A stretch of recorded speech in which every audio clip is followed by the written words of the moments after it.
This is Carol Ventresca, Executive Director of Employment for Seniors. And I'm Brett Johnson, longtime volunteer with Employment for Seniors. Thank you for listening to this episode of The Successful Encore Career, presented by Employment for Seniors, the premier resource linking mature adults with employment opportunities in Central Ohio. And big thanks to our podcast sponsors. They include Central Ohio Area Agency on Aging, planning, funding, and developing services that make our community places where individuals can live with independence and dignity. Nationwide Insurance, Protect What Matters, and InnoSource, a leading provider of call center and customer service jobs, matching qualified professionals with rewarding career opportunities. We want to thank Ken Lazar to this episode of our podcast. Let me tell you a little bit about Ken's background. He is the principal professional recruiter at Ability Professional Network. He's also the co-founder of the Sales Connection, which is an association for sales professionals. Ken, thank you so much for being with us today. We've worked together for years, and I'm so excited that you are joining us. Well, it's my pleasure, Carol. Thank you very much for the invitation. I really appreciate you having me on the show. We're going to have a great day today. I hope so. Well, let's dive right into our topic for the podcast, the 30-second elevator speech. What is it? Well, it's what you say when somebody says, "What do you do?" and what you want them to remember you by, how you want to present yourself. It's your signature speech on what you do, what you are, that type of thing. Yeah. Is it really 30 seconds, or what's the guideline? Without boring the person to death. People ask me that. Now, 30 seconds is a long time. So just like try holding your breath for 30 seconds if you want to know how long 30 seconds is. I like to get the point across very early, in a matter of 10 seconds, so that you put a label on yourself, or you propose a question, or you start a conversation. Those first 10 seconds are the most important. Then if there is a request for more information about what you do from the person you're talking to, then it'll go on for 30 seconds. But I like it pretty short. Okay. What do you think, Carol? Is that... As opposed to too long? Absolutely. I think one of the biggest problems that job seekers have is that they wear out their welcome. Yeah. And because 30 seconds, you can get a lot in 30 seconds, they sort of keep going on and on and on. So, yeah. Yeah. So when you're done with your 30-second elevator speech or your 10-second elevator speech, the person that you're talking to should come away with exactly what you are or what you do. Right. And it should be memorable. Very true. Very true. This all leads to my next question. This is critical. A 30-second elevator speech, whether it's 10 seconds or 30 seconds, it's critical in a job search situation. So maybe you can kind of go into that a little bit more, dive a little deeper in terms of the value of a successful 30-second elevator speech.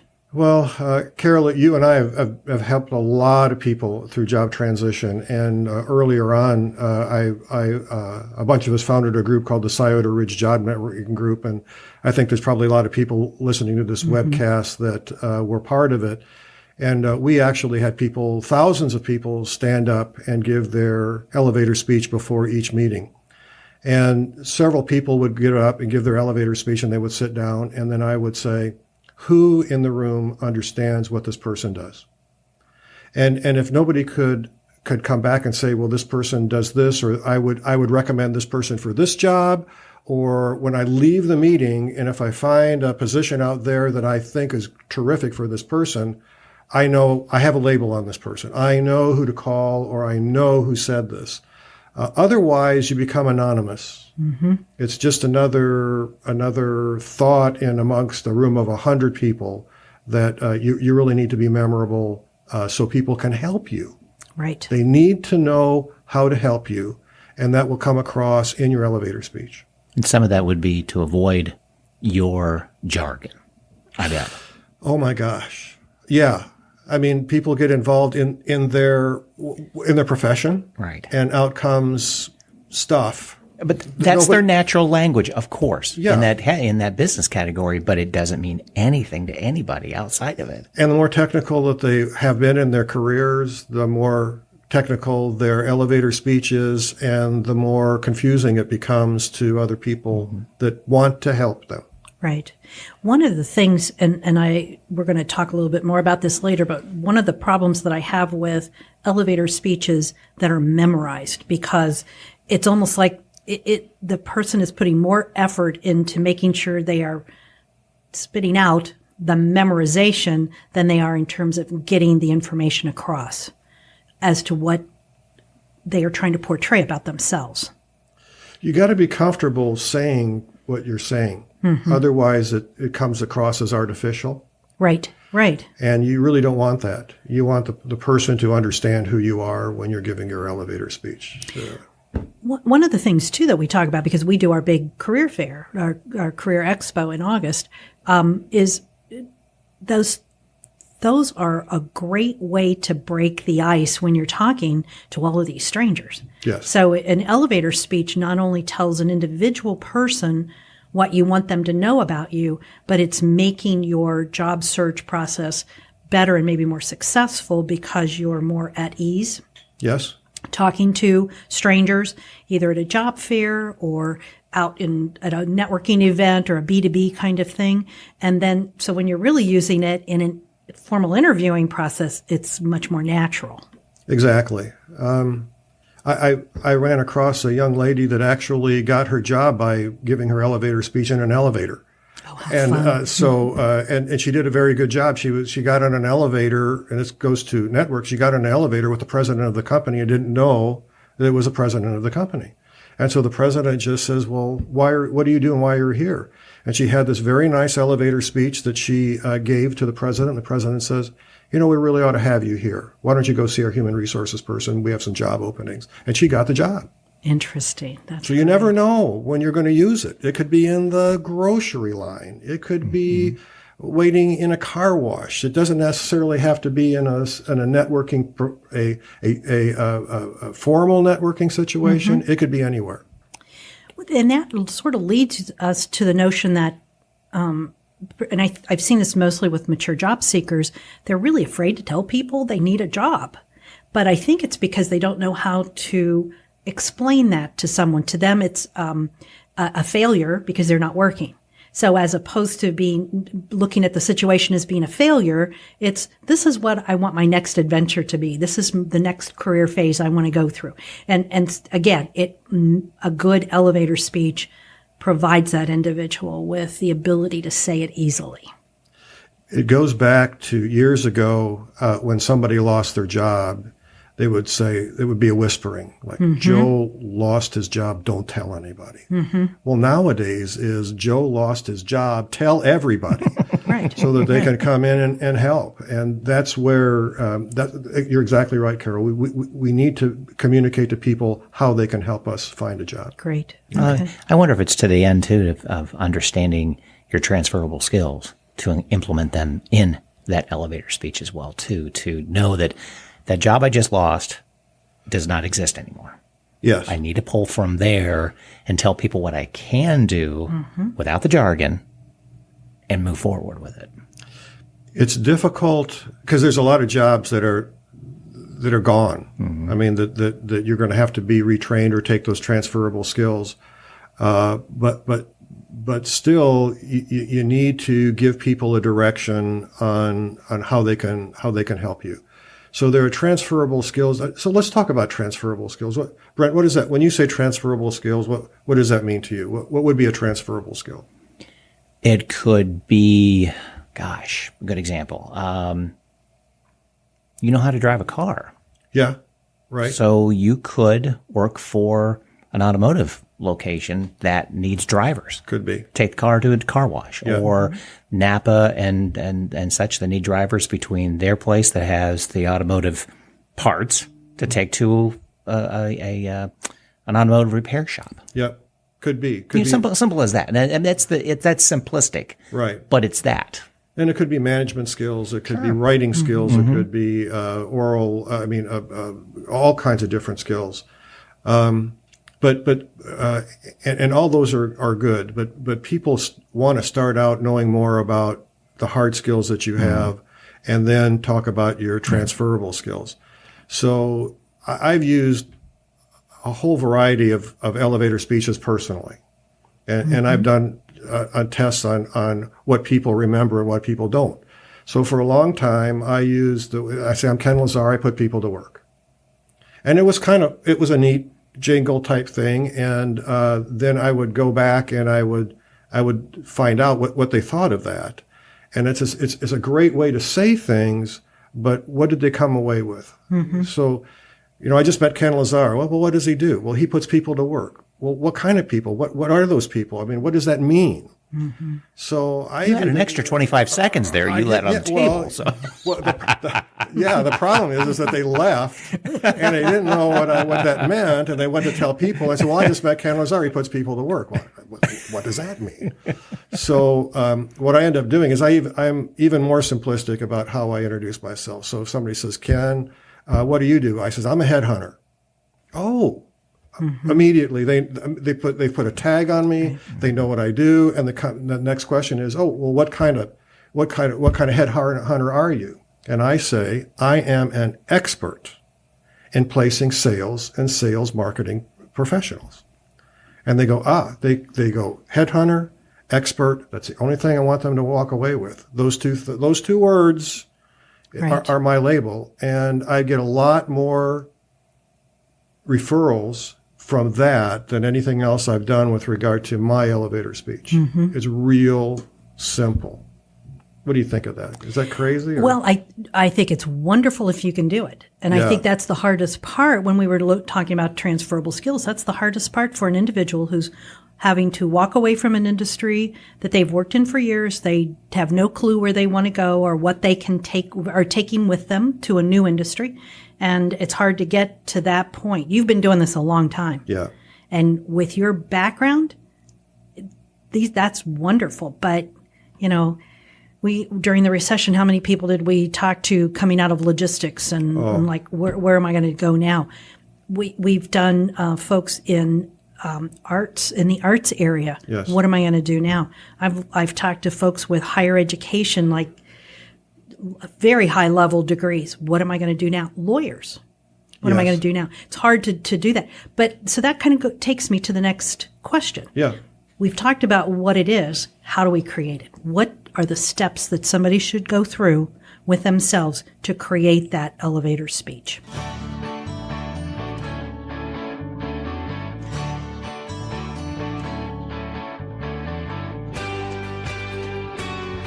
Well, in my mind, it's the same steps that you go through in developing a career strategy. Mm-hmm. So for most of us work with mid-career professionals or encore career professionals, and we have done so many things in our career and have had so many different directions that when we're out there trying to find another job or develop an elevator speech, you don't want to leave any stone unturned. Any opportunity, any even slight opportunity that someone might know whether a job is open, you want to make sure that the person you're talking to understands that. That's not the right approach. I have counseled more people that are in job transition to really get focused, to determine, to sit down with your resume and what skills do I have right now? What education do I have right now? And what experience do I have right now that will get me a job tomorrow? And that is the first direction that I send them in. And then I have them create a LinkedIn profile that way. I have them create a resume that way so that they have a clear direction of where they want to go. Now, if that's not what they want to do long term, then we go to the long-term career strategy. Get where you need to be immediately. Get a job. Get the financial burdens of not bringing in income, those types of things. Let's get those behind us. And then if we want to change what we want to do, if we want to be a different person, then we have a strategy to go 1 year from now. What organizations do I have to join? What education do I have to get? What other things do I need to do to be this type of person rather than what I am right now? So in developing your elevator speech, in my mind, is that you develop the elevator speech for what you want to do tomorrow, not necessarily 1 year from now. Is that Is that follow your thinking, Carol? Because this is not an exact science. No, it's not. But I don't disagree with you, because we have a lot of people who come into employment for seniors who say, I have 2 more weeks of unemployment and nothing in my savings account. Oh my gosh. Yeah. And so, but what's interesting about that, I like the way you're saying this. When I say to folks, okay, so we've got a 2-pronged issue here. Let's find you a job that you can make money to pay bills, and then start looking at finding your career job, because bottom line, it's still easier to find a job if you have a job, regardless of what you're doing. That is not always what they want to hear, because number one, it's a lot of work. And number two, I don't think many, particularly mature job seekers, want to look like they're jumping from job to job to job. And they see that as jumping, when in actuality, it's a strategy. Yeah, it is. It's a strategy. Absolutely. I mean, it's first aid. I mean, if you're out of a job and you need money, it doesn't really matter how much vitamin B you're putting in your body if you're bleeding. You've really got to focus on what the immediate need is. And the way to do it is to focus on what will get you in a position. Well, I have a great story. I mean, we had a wonderful man that came to our job networking group, and he was a sales professional and a sales manager, and he just could not find a position as a sales manager. So he decided to go into the insurance business, and he got his series license. He got all these licenses and what have you, and he was in the insurance business for a while, and it just didn't make sense. It did not work with him. So he was, Ken, what am I going to do? And I said, well, you got to focus on what you want to do. Go see your family. So he got his family together at the dining room table, and he put his resume out there, and he got the family together and says, here I am. This is what I've done in my lifetime. This is what I am. What do you think I ought to do next? And his wife says, well, you've got all these certifications and all these things from your last job. Have you ever considered working at a bank? And it never even occurred to him that banks need these types of people. So immediately he applied to the Huntington, got a job within 2 weeks, still there working his way up to where he was previously, just by taking a different view of what his skills were. Right. And I think you do that a lot here in Employing for Seniors as well, correct? Take that third person view of a resume. Right. And the notion of going to your family goes back to what we just said. Tell everybody. Tell everybody. We had it wasn't a client of ours, but we heard about this person through the employment grapevine. A gentleman had lost his job, and he was at a fairly high level in a big company here in town, and was so embarrassed he wouldn't even leave his house. Yeah. And he hid in his house for a year. He wouldn't even walk out to get his paper or the mail. And suddenly, out of the clear blue sky, one of the neighbors noticed something weird was going on, because they didn't see him going to and from work and everything, and started talking. Within a couple of months, he had a job. But he'd waited a year to tell anybody. And he'd been in the house, sitting in front of his computer, filling out applications, but got nowhere. He was embarrassed. Absolutely. And it's nothing to be embarrassed about. No. I will tell you, and the people listening to this podcast, I look at hundreds of resumes every week. And the tenure of people in their jobs now has really decreased. If I find a candidate that has been in their job for 3 years, that's a lot. Mostly I see 2 years, 3 years, and then some 2. It's the the longevity of people in their job is not there any longer. Right. But going through the process of finding the 30-second elevator speech, of really thinking about what you want to do, looking at your transferable skills, it's all that research. Yes. And people hate to hear me say, you need to do a little bit of homework here. There's some research that needs to be done. But it's so important to be prepared, because you're preparing yourself to be in a position that you're really going to like, as opposed to just being in a job to get money to pay the bills. Exactly. Maybe one before the other, but eventually you'll get there. Yeah, absolutely. What advice would you give in regards to just sitting down with pen and paper and starting to create that? Your elevator speech? Yeah. That's a great way of starting. Okay. To start writing it. Okay. So the issue that we get into is writing and conversational tend to be two different things. So I don't write necessarily like I talk, but I'm trying to get there. I try to, when I write, I get more verbose, I put more words in, I do all those types of things. And when I read it back to myself, I'm going, what? Doesn't make any sense. So, but it's a good place to start, right? Put all those things down there and then put it away. Come back to it the next day. Take 3 or 4 words out of it, put it away. Come back and do it, simplify it again, and then read it to yourself. And then have someone else read it to you. Mm-hmm. So what we do a lot at the networking group is instead of everybody giving their elevator speech, we will have them talk to the person next to them. We'll give them 5 minutes, and then the person next to them has to introduce them. Mm-hmm. So you have to come across to that person exactly what you do in order for that person to introduce you. And then we do that type of thing too. So have people read back your elevator speech to you, rewrite it, make sure that you understand it, make sure it's not, like Carol, like you say, not canned, not artificial, just very natural. And then try to bring the person in after you give your elevator speech to ask questions. So I have Brian Driscoll, who I do a lot of work with. He has one of the best elevator speeches because he asks the question. So I don't know, I'm sure you've met Brian. I think I have, yes. So he goes, Brian, what do you do? And he looks at him and he goes, have you ever had a bad hire? And everybody goes, oh my gosh, I've had a bad hire. He says, well, I can help you not do that next time. Mm-hmm. And then that brings a whole conversation into it. Now, and did he tell anybody what he did? No. Because what he does is very complicated. So if he started immediately up, well, I benchmark jobs and I do assessments and all that, nobody's going to understand that. Right.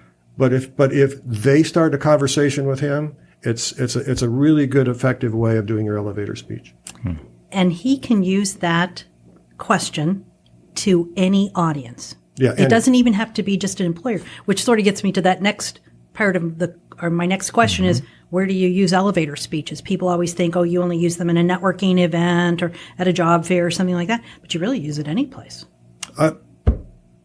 Golfing. Mm-hmm. You know, you got a foursome on the tee and you're golfing and you're talking about golf and everything, and eventually it comes down to, well, what do you do, Ken? And then what do you do? So you're in an informal situation. You're doing your elevator speech. Do you think that one of the issues, sort of hang-ups that people have that need an elevator speech because they're job hunting is they knew what they were and what they did when they were working? Our personality and our persona is so ingrained in our job. Yes. Whether we like the job or not, it's, I did this when I worked at Ohio State University or whatever. They don't have that foundation to base their elevator speech on. They become their job. Mm-hmm. Very true. That is who they are, and they're more. But it's hard to bring all of that across in an elevator speech, but it's a good way to start a conversation. Mm-hmm. Okay. And I would also think, and I've been in this situation too, that yes, you get asked, what do you do? But are they asking you out of kindness? It could be in the grocery store line, it's like, what do you do? And you kind of wonder after 30 seconds, I'm going to bore them. Yeah. I'm going to bore them. Yeah. And that might be what we have to jump over going, no, they asked you about this. So tell them. They're giving you 30 seconds. Make it work. Yes. So the other thing too is that you need to reciprocate. Oh, absolutely. And right. so you say, well, what do you do? Mm-hmm. And after that person says what they do, and you ask them, well, that's really an interesting job. What type of people do you like to work with, or what type of clients do you like to work with? How can I help you get business? Mm-hmm. I'm out in the community all the time.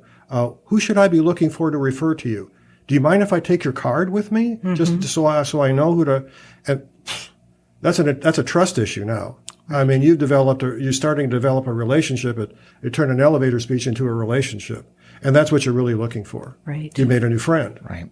An advocate for you because you're working for them for free. Exactly. All of a sudden, you're out of a job, but you're still working it. And Lord knows if you send them an email afterwards, nice seeing you in the grocery store, here, I've got you on my radar. If I'm out there looking for people that need landscaping, I'm going to refer them to you immediately. Or I'm going to put you on our neighborhood website. It's a huge thing. Yeah. Right. We've mentioned a lot of do's of things that we should be doing and places that we can use elevator speeches. What are the don'ts? What are the big mistakes that we make over and above the fact that we talk too long? Well, that's number one. Don't listen is number two. Exactly. Talk too long. Don't listen. Are not authentic. Are not understandable. And people walk away just shaking their heads. I don't know what this guy does. I think those are the things that you got to work on. Good. Can you think of any other issues or points we haven't hit about 30-second elevator speeches that we want to make sure that our listeners Well, before we started recording, you mentioned some other names that 30-second elevator speeches come under. Maybe bring up those for the sake of those that are kind of educating themselves, Googling this term, that it might come up to recognize, oh, that's what 30-second elevator speech is. It goes under a lot of other names. Somebody calls them signature speeches, elevator speeches. Some people don't like the term elevator speech. I find people know exactly what it is when you're talking about it. But the other thing that I will caution people is that there is a lot of information out there about elevator speeches on the internet, on Facebook, and keep in mind that the job search is not an exact science. If it was, we just plug your head in the wall and you'd have a new job. So you've got to take what information is out there and filter it through your filter to make sure that what they're saying makes sense to you when you're developing this elevator speech. In my mind, you need to be concise, you need to be authentic, you need to be memorable. And you need to make sure that you engage the other person and ask them their elevator speech and follow up on that relationship to build a relationship, because that's what the elevator speech is about. It's about leading into a relationship. Great. Wonderful. Yeah. Thank you so much. So this was thanks wonderful. Thanks for being part of the podcast. Well, it reinforced. I was thinking about this before the podcast, and I was thinking about I really appreciate you giving me the opportunity of giving my knowledge to your listeners. It's important. Thank you very much. Great. Thank you. Thanks for listening to the Successful Encore Career Podcast, presented by Employment for Seniors and sponsored by Central Ohio Area Agency on Aging, Nationwide Insurance, and InnoSource. This podcast is available on our website, employseniors.org, as well as Apple Podcasts, iTunes, Podbean, YouTube, or your favorite podcast player. To help us defray the cost of producing the podcast, consider donating to Employment for Seniors. Go to employseniors.org and click on the Donate Now button. Any amount is appreciated, and we'll make sure we thank you for your support in an upcoming podcast episode. Employment for Seniors is the premier resource linking mature adults with employment opportunities. If you are 50 years of age or older and living in Central Ohio, we are here to help you find employment. And Central Ohio employers, our mature, talented, skilled, and dependable job seekers will provide significant value to your organization. Follow us on LinkedIn, Facebook, and Twitter. Or if you have a topic or an interview idea, let us know. Send us an email at podcast@employseniors.org.